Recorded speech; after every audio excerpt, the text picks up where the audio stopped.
There are stories that begin with imagination and end with reality.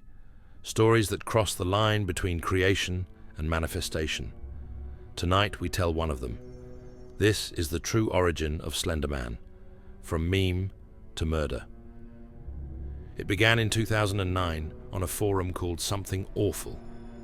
Back then, the internet was smaller, stranger, a wild frontier of half-jokes, urban legends and ghost stories typed under flickering monitors in dark rooms. And on one of those nights, in a thread meant for a simple contest, a user with the name Victor Surge posted 2 black and white photos. They looked ordinary at first. Children playing in a park, sunlight frozen in vintage blur, but then your eyes would notice something standing behind them, tall, too tall. A dark figure in a black suit, faceless, thin as a shadow stretched too far. Under the photos, Victor Surge wrote short captions, snippets that sounded like police notes, witness statements from people who had seen something they shouldn't have. One of the children said he was watching from the trees. We thought it was just part of the photo. We didn't realize until later that the children were gone. No one knew it then, but with those few sentences, a modern monster had been born. The Slender Man. When James first saw the images, he was 16. Quiet, pale, the kind of boy who found comfort in the glow of a computer screen. He loved the strange corners of the internet, places where stories were half truth and half dare. So when he stumbled upon the Slenderman thread, he didn't feel fear at first. He felt curiosity. He saved the photos, read every comment, then every story that followed. Within days, hundreds of people were inventing their own encounters, making drawings, writing lore. It was supposed to be fiction, but the way the figure looked, too symmetrical, too wrong, it burned into his mind. That night, when James closed his laptop, the air in his room felt heavier. He lay in bed, staring at the ceiling. The house creaked like it always did, but each sound made him flinch. He kept picturing that featureless face, or rather the lack of one. The pale oval, blank, almost reflective. And then came the dream. He was standing in a playground. The swings moved though there was no wind. The sound of children laughing echoed, but he was alone.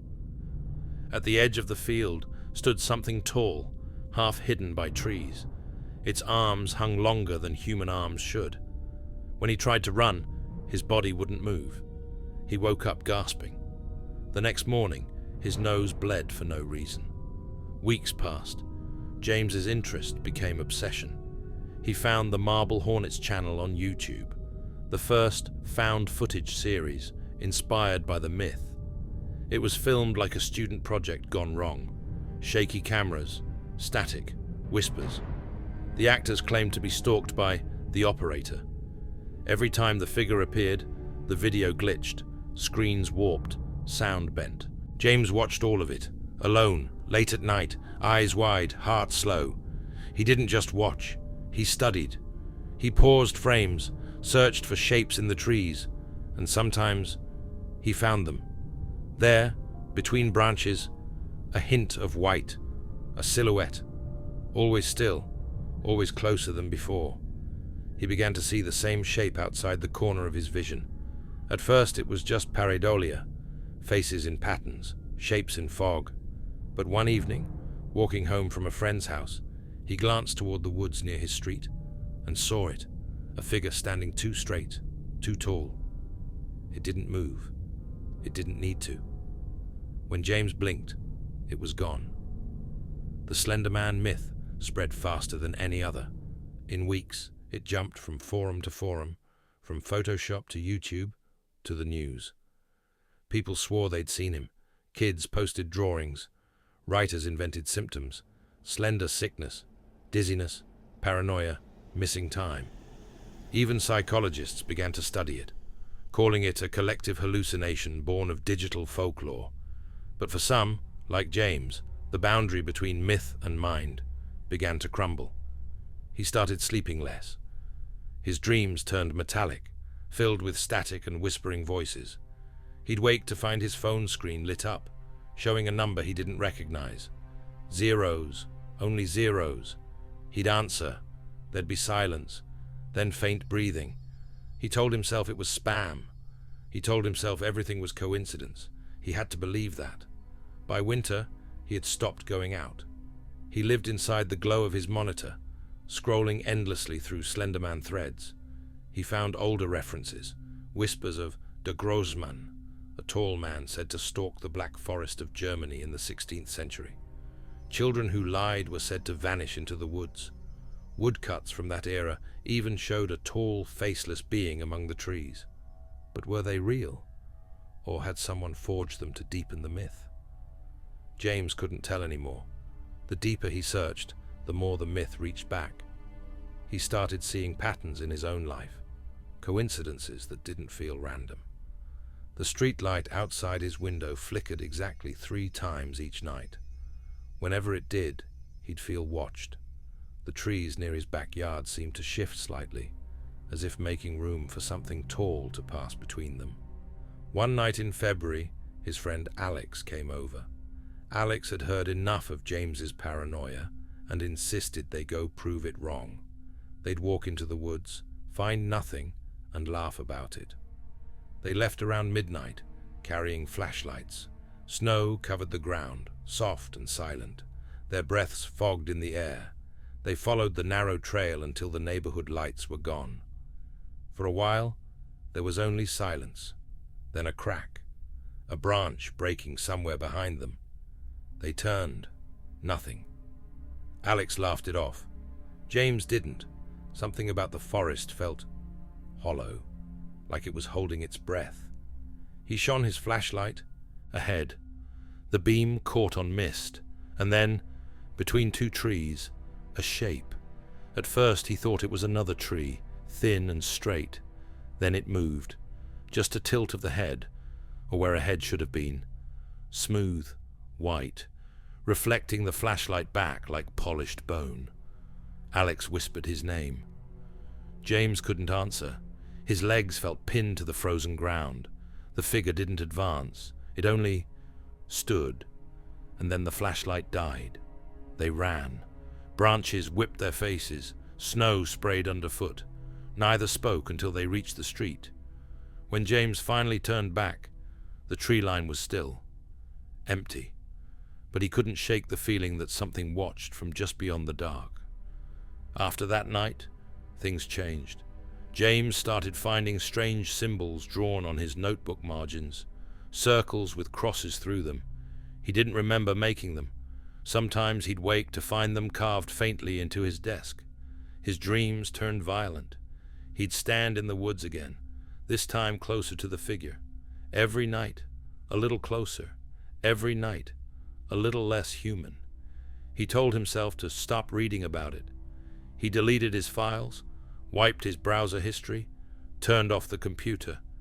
But even then, when the screen was dark, he could see the faint reflection of something tall behind him in the glass. He turned on the light. Nothing there. In June 2014, he was eating breakfast when the news broke. 2 12-year-old girls in Waukesha, Wisconsin, had stabbed their friend 19 times. They told police they did it to appease Slenderman, to prove he was real. They said they were afraid he'd hurt their families if they didn't. James watched the coverage in silence. He felt cold, not because of the crime, though it was horrific, but because he recognized something in their eyes when the mugshots appeared. That same mixture of belief and terror he saw every morning in his mirror. The reporter said the girls claimed Slenderman lived in a mansion deep in the forest, a place called the Slender Mansion, that they were on their way to find him when they were caught. James turned off the TV. He realized something then. The myth had grown beyond the screen. It had infected minds. And if belief could drive people to murder, what else could it do? That night, his younger sister Lily knocked on his door. She was only 9. In her hands, a piece of paper, a drawing. It showed a tall man with no face, arms like black vines stretching over a house. She smiled and said, "He told me to draw it." James felt the floor tilt. He asked who. She only shrugged. "The man in the trees." He tore the drawing, told her not to play like that again. She looked confused, then hurt. He didn't sleep that night. 3 nights later, Lily disappeared. The house was silent when James woke, her bed empty, window open. He shouted for his parents. They searched the yard, the street, the woods. Nothing. Police arrived. Questions. Flashlights cutting through fog. Hours later, near dawn, they found her. In the attic. Sitting in the dark, knees to her chest. Eyes open, staring at nothing. When they asked what happened, she whispered, "He said I should follow." And then she fell asleep in their arms. She wouldn't talk about it again. After that, James broke. He stopped eating, stopped leaving the house. He burned his hard drives, smashed his computer. But the silence that followed wasn't peace. It was waiting.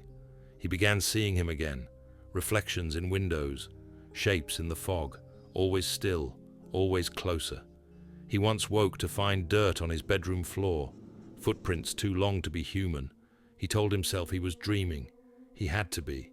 Months passed. Life returned to normal on the surface. But inside, James knew the story wasn't done. One evening, unable to bear it any longer, he took his car and drove toward the forest, where he and Alex had seen the figure years ago. He parked at the same spot, stepped into the trees. The air was heavy. The sun had just set, leaving a dull blue glow between the trunks. The deeper he walked, the quieter the world became. Even the insects stopped. He thought of his sister's drawing, of the children in the photos, of the girls in Waukesha, all threads leading here. He stopped near a clearing. His breath was shallow. He whispered, "I know you're here." Nothing answered. He took another step, then another. The air thickened like breathing through water. Static pressed against his ears. Not sound, but a feeling. And then, movement. Something emerged from the haze between the trees. Black suit, white face, arms that seemed to lengthen with every heartbeat. It didn't walk. It simply was. James couldn't move. His limbs locked. He felt pressure in his skull, like someone forcing thoughts that weren't his. Images, the forum posts, the photos, the news broadcast, all flashing at once. He realized the creature wasn't following him. It had been growing through him, feeding on belief, until it could step out of imagination entirely. It raised one arm, a single finger pointed toward him. The world dimmed. He felt pulled forward, weightless. And then, nothing. When he woke, it was dawn. He was lying beside his car, frost on the windshield. He was shivering, but alive. In his hand was his sister's necklace. He didn't remember taking it. He drove home in silence. When he arrived, the house was empty, his family gone. No trace, no note, just emptiness. He called neighbors. They said the family had moved months ago. James didn't understand. His memories felt fractured, like parts of him had been cut away. He packed what little he had and left town. He never returned. Years passed. People forgot the myth. The internet moved on to new monsters, new stories. But Slenderman never really disappeared. Every few years he re-emerged. A new video, a new claim, a new tragedy. James lived quietly in another city, worked nights, avoided screens. He told himself he was safe. But some nights walking home, he'd pass a park and feel it again, that sensation of being watched. He'd turn and see nothing, but reflections in shop windows sometimes stretched too tall, too thin. He learned to look away, to never stare too long. The last known trace of James appeared online in 2021, a forum post under a deleted username. It read, "He doesn't live in the woods. He lives where people believe in him. If you read about him, talk about him, remember him, That's how he finds you. No one ever verified who wrote it, but attached to the post was a single photo. Blurry, dark, trees in fog, and something standing behind them. And now, years later, you're hearing this story. You've seen the images. You know the name. You've imagined his shape standing just out of sight. Maybe you're sitting alone right now. A dim light, a quiet room. Your screen the only glow in the dark. You might feel a chill, faint but real. You might look over your shoulder. You might tell yourself it's just a story. But that's how it always begins. With someone reading, someone curious, someone who doesn't quite believe. Because belief is the door, and stories are the key. So when you turn off the lights tonight, remember this. Slenderman was born from pixels and imagination. He should have stayed there. But things that feed on fear never really die. They wait, they listen, and sometimes they visit. Maybe you'll dream of a playground, silent and empty. Maybe you'll see someone tall standing at the edge of it. Maybe you'll wake before he gets too close. Maybe. But if you don't, if you open your eyes and see a pale face where there shouldn't be one, don't move, don't scream. He doesn't like attention. He just wants to watch. And now, he knows you're listening. He knows your name.